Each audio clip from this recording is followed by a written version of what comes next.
say her name. Michelle Cusseaux.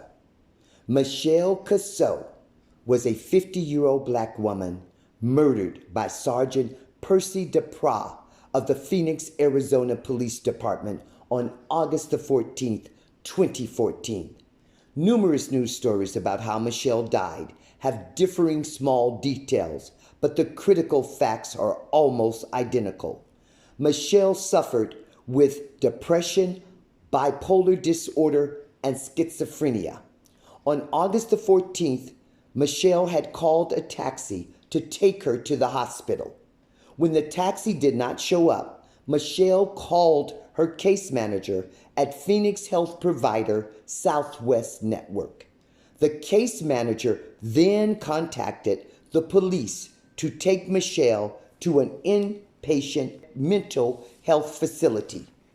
4 officers arrived unannounced with guns drawn at Michelle's home. Among them was the officer that killed her, Sergeant Dupra. Michelle refused to let the police in, and Sergeant Dupra pried open the locked security door and said he observed Michelle inside her home holding a hammer above her head. According to reports, Michelle had been using the hammer and other tools to change the locks on her door.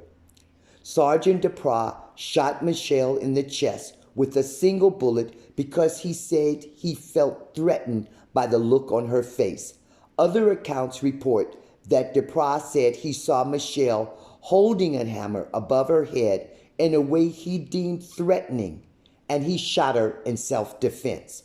Either way, the look on her face or having a hammer above her head was not a threat to him, and certainly not a reason to shoot her dead.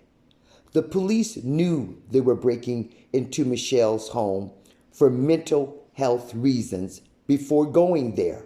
They had called Frances Garrett, Michelle's mother, to find out if Michelle ever had a gun. Frances told the police Michelle did not and had not ever had a gun. The officers knew this information before forcing their way into Michelle's home.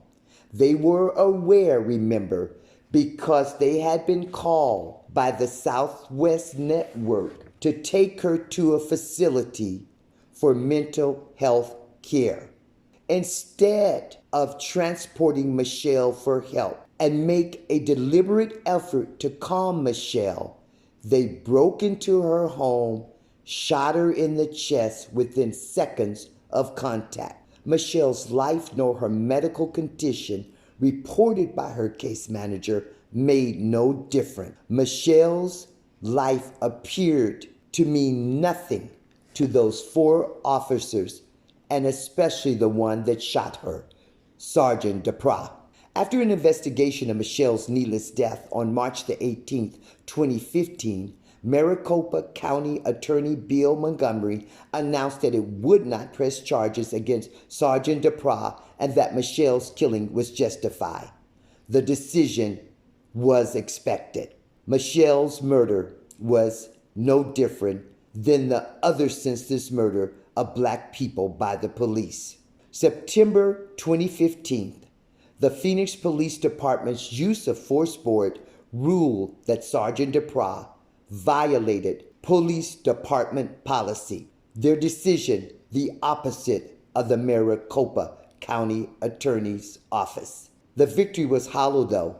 Michelle is dead, and even though a Phoenix Police Internal Review Board recommended a demotion, it was challenged by Dupra. Eventually, April 14th, 2016, Dupra's demotion was upheld by the Phoenix Civil Service Board by a vote of 3-1. Michelle's death called for minimal reforms, which were forming a special mental health squad, more police training, and police being equipped with body cameras.